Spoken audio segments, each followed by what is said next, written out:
ಪ್ರೀತಿಯ ವೀಕ್ಷಕರೇ, nature life DK YouTube ಚಾನೆಲ್ಗೆ ಸ್ವಾಗತ.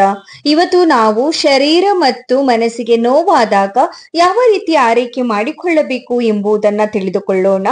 ಅದಕ್ಕೂ ಮೊದಲು ಚಾನೆಲ್ ಸಬ್ಸ್ಕ್ರೈಬ್ ಆಗದೆ ನೋಡ್ತಾ ಇದ್ರೆ ಪ್ಲೀಸ್ ಚಾನೆಲ್ ಅನ್ನ ಸಬ್ಸ್ಕ್ರೈಬ್ ಮಾಡ್ಕೊಳ್ಳಿ.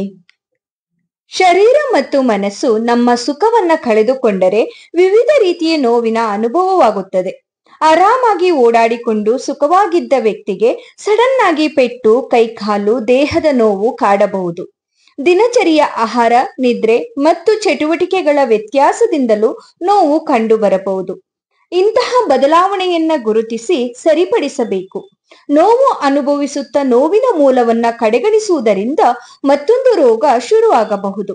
ನೋವಿನ ಸಂವೇದನೆಯನ್ನ ಕೊಲ್ಲುವ ಔಷಧಗಳ ಸತತ ಸೇವನೆಯಿಂದ ಶರೀರದ ಅಂಗಾಂಶಗಳು ಮತ್ತಷ್ಟು ಹಾನಿಯಾಗುವುದು ಖಂಡಿತ. ನೋವು ನಮ್ಮೊಳಗಿನ ಯಾವುದೋ ಅಸೌಖ್ಯದ ಮೊದಲ ಸೂಚನೆ, ಅಪಾಯದ ಮೊದಲ ಕರೆಗಂಟೆ. ಆದ್ದರಿಂದ ಯಾವುದೇ ನೋವಿರಲಿ ತಕ್ಷಣ ಮೂಲ ಕಾರಣವನ್ನ ತಿಳಿದುಕೊಳ್ಳಿ. ಕಾರಣಕ್ಕೆ ತಕ್ಕಂತೆ ಪರಿಹಾರ ಕೂಡ ನಾವು ಮಾಡಿಕೊಳ್ಳುವುದನ್ನು ಪ್ರಯತ್ನಿಸಬೇಕಾಗುತ್ತದೆ.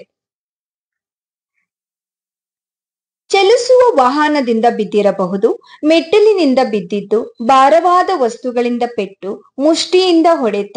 ಇಂತಹ ಅನಿರೀಕ್ಷಿತ ನೋವುಗಳಿಗೆ ಮೊದಲ ಮತ್ತು ಸಂಪೂರ್ಣ ಚಿಕಿತ್ಸೆ ತುಪ್ಪ ಅಥವಾ ಎಳ್ಳೆಣ್ಣೆ. ಇವುಗಳಲ್ಲಿ ಲಭ್ಯವಿರುವ ಒಂದನ್ನು ನೋವಾದ ಜಾಗಕ್ಕೆ ಮೃದುವಾಗಿ ಮತ್ತು ಧಾರಾಳವಾಗಿ ಸವರಿ ತಣ್ಣೀರು ಪಟ್ಟಿ ಅಥವಾ ಮಂಜುಗಡ್ಡೆ ಅಥವಾ ಚಂದನದಂತಹ ಶೀತಲ ಲೇಪ ಹಚ್ಚಿಕೊಳ್ಳುವುದರಿಂದ ತ್ವರಿತವಾಗಿ ಆರಾಮ ಆಗಬಹುದು. ಅರ್ಧ ಮುಕ್ಕಾಲು ಗಂಟೆಯಲ್ಲಿ ನೋವು ನಿವಾರಣೆ ಆಗದೇ ಇದ್ದರೆ ವೈದ್ಯರ ಸಲಹೆ ಪಡೆಯಲೇಬೇಕು. ಗಾಳಿಯಲ್ಲಿ ಓಡಾಟ, ಪ್ರಯಾಣ, ಆಟ, ದೀರ್ಘ ನಡಿಗೆ, ಈಜು ಮುಂತಾದ ಕಾರಣಗಳಿಂದ ಕೈಕಾಲು, ಮೈ ನೋವು ಕಾಣಿಸಿಕೊಂಡಿದ್ದರೆ ಒಂದು ಮೃದುವಾದ ಎಣ್ಣೆ ಸ್ನಾನ ಮತ್ತು ಬಿಸಿ ನೀರಿನ ಸ್ನಾನ ಹಿತವಾಗಿ ಇರುತ್ತದೆ. ಬೆಚ್ಚಗಿನ ಎಳ್ಳೆಣ್ಣೆಯನ್ನು ಅಂಗೈಯಲ್ಲಿ ತುಂಬಿಕೊಂಡು ಸ್ವತಃ ಒತ್ತಡ ಹಾಕದೆ ದಿನವಿಡೀ ಸವರಿಕೊಳ್ಳುವುದಕ್ಕೆ 10-15 ನಿಮಿಷಗಳು ಸಾಕು. ದೇಹವು ಎಣ್ಣೆಯನ್ನ ಹೀರಿಕೊಳ್ಳುತ್ತದೆ. ನಂತರ ಕಡಲೆ ಹಿಟ್ಟಿನಿಂದ ತೊಳೆಯಬಹುದು. ಸ್ನಾನ ಮುಗಿಯುವಷ್ಟರಲ್ಲಿ ನೋವು ಶಮನವಾಗಿ ಇರುತ್ತದೆ. ನೀರನ್ನು ಮತ್ತು ಇತರ ಯಾವುದೇ ಆಹಾರ ಸೇವಿಸದೆ ಖಾಲಿ ಹೊಟ್ಟೆಯಲ್ಲಿ ಇದನ್ನ ಮಾಡುವುದು ತುಂಬಾ ಪ್ರಯೋಜನಕಾರಿ. ಸ್ನಾನದ ನಂತರ ಪಾಯಸ, ಕೀರು, ಒಳ್ಳೆಯ ಆಹಾರ ಸೇವನೆ ಮುಖ್ಯವಾಗಿ ಇರುತ್ತದೆ. ಬಿಸಿಲಿಗೆ ಮೈ ಒಡ್ಡಿ ಓಡಾಡಿ ತಲೆನೋವು ಕಾಣಿಸಿಕೊಂಡಿದ್ದರೆ ತುಪ್ಪದ ತಿಳಿ ಅಥವಾ ತುಪ್ಪವನ್ನ ಕರಗಿಸಿ ತಲೆ ಮೈ ಸ್ನಾನ ಮಾಡುವುದರಿಂದ ಆರಾಮ ಅನಿಸುತ್ತದೆ. ಸ್ನಾನ ಮಾಡಿದ ನಂತರ ಬೆಣ್ಣೆ ಸಕ್ಕರೆ, ತುಪ್ಪ ಸಕ್ಕರೆ ಇಲ್ಲ ಹಾಲು ಸಕ್ಕರೆ, ಹಾಲು ಅನ್ನ ಆಹಾರವಾಗಿ ತೆಗೆದುಕೊಳ್ಳಬೇಕು. ಉಪ್ಪು, ಹುಳಿ, ಖಾರ ರಸಗಳ ಮತ್ತೆ ವೇದನೆ ಹೆಚ್ಚಿಸಬಹುದು. ದಿನಲೂ ಕೆಲವು ಗಂಟೆ ಪ್ರಯಾಣಿಸುವವರು, ಭಾರವನ್ನ ಎತ್ತುವವರು, ದೈಹಿಕ ಶ್ರಮ ಮಾಡುವವರು ದಿನಚರಿಯಲ್ಲಿ ಇಡೀ ಶರೀರಕ್ಕೆ ಎಳ್ಳೆಣ್ಣೆ ಹಚ್ಚಿ ಸ್ನಾನ ಮಾಡುವುದರಿಂದ ಕೈ ಕಾಲು ನೋವಿನಿಂದ ಮುಕ್ತಿ ಪಡೆಯಬಹುದು. ಆಹಾರದಲ್ಲಿ ಮಾಂಸ, ಹಾಲು, ತುಪ್ಪ, ಎಣ್ಣೆಯ ಜಡ್ಡು ಅಗತ್ಯವಾಗಿ ಇವರು ತೆಗೆದುಕೊಳ್ಳಬೇಕಾಗುತ್ತದೆ. ವೃದ್ಧಾಪ್ಯದಲ್ಲಿ ಕಾಡುವ ನೋವುಗಳಿಗೆ ಬೆಚ್ಚಗಿನ ಎಳ್ಳೆಣ್ಣೆ, ವಾತಾಹಾರ ತೈಲದಿಂದ ತಲೆ, ಶರೀರ, ಪಾದಗಳಿಗೆ ಸವರುವ ಅಭ್ಯಾಸದಿಂದ ಸುಖ ಕಾಣಬಹುದು. ತಾಜಾ ಬಿಸಿ ಆಹಾರದಲ್ಲಿ ವಿಶೇಷವಾಗಿ ತುಪ್ಪ, ಹಾಲಿನ ಉಪಯೋಗ ನರಮಂಡಲಗಳ ಕಾರ್ಯಗಳಿಗೆ ಸಹಕಾರಿ. ರಾತ್ರಿ ತಡವಾಗಿ ಮಲಗುವ ಅಭ್ಯಾಸ, ನಿದ್ರೆಯ ಕೊರತೆ, ಇತರ ಕಾರಣಗಳಿಂದ ನಿದ್ರಾಹೀನತೆ ಉಂಟಾಗಿದರೆ ನೋವು ಕಾಣಿಸಿಕೊಳ್ಳಬಹುದು.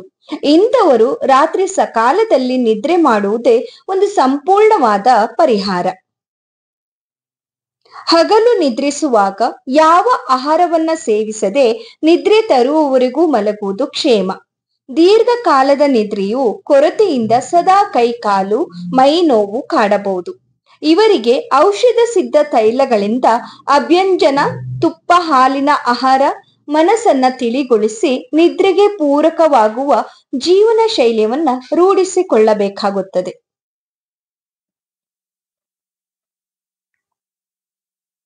ದಿನವಿಡೀ ಕೂರುವುದರಿಂದ, ಶಾರೀರಿಕ ಚಟುವಟಿಕೆ ಮಾಡದೇ ಇರುವುದರಿಂದ, ನಿತ್ಯವೂ ಹಗಲು ನಿದ್ರೆಯಿಂದ, ವ್ಯಾಯಾಮ ರಹಿತ ಜೀವನ ಶೈಲಿಯಿಂದಲೂ ನೋವುಗಳು ಕಾಡಬಹುದು. ಇಂಥವರು ಜೀರ್ಣಕ್ರಿಯೆಗೆ ಸುಲಭವಾಗುವಂತೆ ಆಹಾರವನ್ನ ಗಮನಿಸಿ ಸೇವಿಸುವ ಅಭ್ಯಾಸ ರೂಢಿಸಿಕೊಳ್ಳಬೇಕು.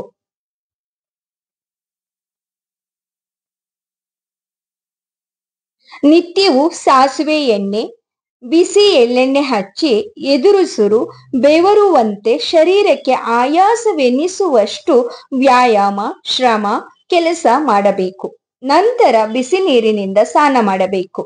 ಲವಲವಿಕೆಯಿಂದ ಚಟುವಟಿಕೆಗಳಿಂದ ಈ ನೋವು ಮಾಯವಾಗುತ್ತದೆ. ಹಸಿನಾರು, ಜಗುಟಾದ ಆಹಾರ, ಮೊಳಕೆ ಬಂದ ಹಸಿ ಕಾಳು, ಆಲೂಗಡ್ಡೆ, ಗೆಣಸಿನಂತಹ ಗಡ್ಡೆ, ಪುಟಾಣೆ ಅಥವಾ ಹುರಿಗಡಲೆ, ಹುರಿಗಾಳುಗಳು, ಅವರೆ, ಗ್ರೀನ್ ಫ್ರೀ, ಕಡಲೆಪುರಿಯಂತಹ ಒಣಕಾಲು ಆಹಾರ ಸೇವನೆಯಿಂದ ಕಾಲು, ಮೈಕೈ ನೋವು ಕಾಡಬಹುದು.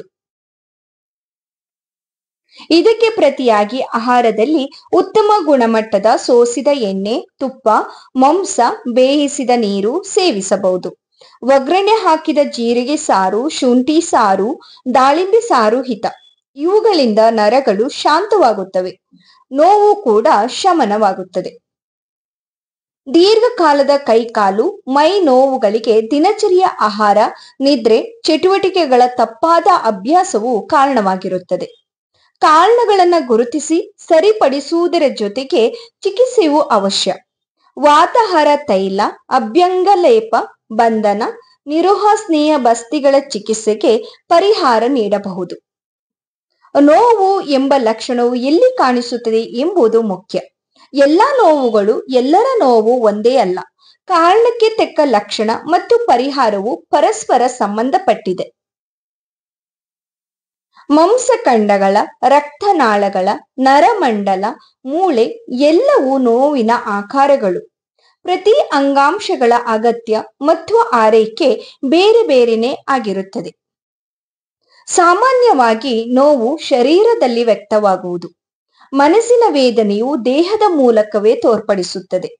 ಸದಾ ಆನಂದವಾಗಿರುವಷ್ಟು ಬದುಕು ಅಸಾಧ್ಯವೇನಲ್ಲ. ಚಿಂತನೆಗಳು ಆರೋಗ್ಯಕರ. ಚಿಂತೆ ನೋವುವಂತೆ ಮಾಡುತ್ತದೆ. ಮನಸ್ಸಿನ ಮೂಲದ ದೇಹದ ನೋವಿಗೆ ತೀವ್ರತೆ ಜಾಸ್ತಿ. ಇಂತಹ ಮಾನಸಿಕ ಮೂಲದ ಯಾತನೆಗಳಿಗೆ ಪರಿಹಾರವು ವ್ಯಕ್ತಿಗತ. ನೋವು ನಿವಾರಕ ಮಾತ್ರೆಗಳಿಗೆ ದಾಸನಾಗುವುದು ಮತ್ತೊಂದು ಅನಾರೋಗ್ಯಕ್ಕೆ ತುತ್ತಾಗಬಹುದು. ಸಕಾಲ ತಾಜಾ ಹಿತಮಿತ ಆಹಾರ, ರಾತ್ರಿ ಬೇಗ ನಿದ್ರೆ, ಹಗಲಿಡೀ ಖುಷಿ ಕೊಡುವ ಕೆಲಸ, ಈ ರೀತಿ ಮಾಡುವುದರಿಂದ ಶರೀರ ಮತ್ತು ಮನಸ್ಸಿನ ನೋವಿನ ಮೂಲವನ್ನ ದೂರ ಮಾಡಬಹುದು. ಈ ಟಿಪ್ಸ್ ನಿಮ್ಗೆ ಇಷ್ಟ ಆದ್ರೆ ಪ್ಲೀಸ್ ಫ್ರೆಂಡ್ಸ್ ವಿಡಿಯೋಗೊಂದು ಲೈಕ್ ಮಾಡಿ. ಹಾಗೆ ಇಷ್ಟ ಆದ್ರೆ ಚಾನಲ್ ಅನ್ನ ಸಬ್ಸ್ಕ್ರೈಬ್ ಮಾಡ್ಕೊಳ್ಳಿ. ಇನ್ನಷ್ಟು ಒಳ್ಳೊಳ್ಳೆಯ ಟಿಪ್ಸಿಗಾಗಿ ಬೆಲ್ ಐಕನ್ ಪ್ರೆಸ್ ಮಾಡಿ ಆಲ್ ಅಂತ ಕ್ಲಿಕ್ ಮಾಡಿದ್ರೆ ನಾನು ಹಾಕುವ ಎಲ್ಲಾ ವಿಡಿಯೋಸ್ ಸಹ ನಿಮಗೆ ಸಿಗತ್ತೆ.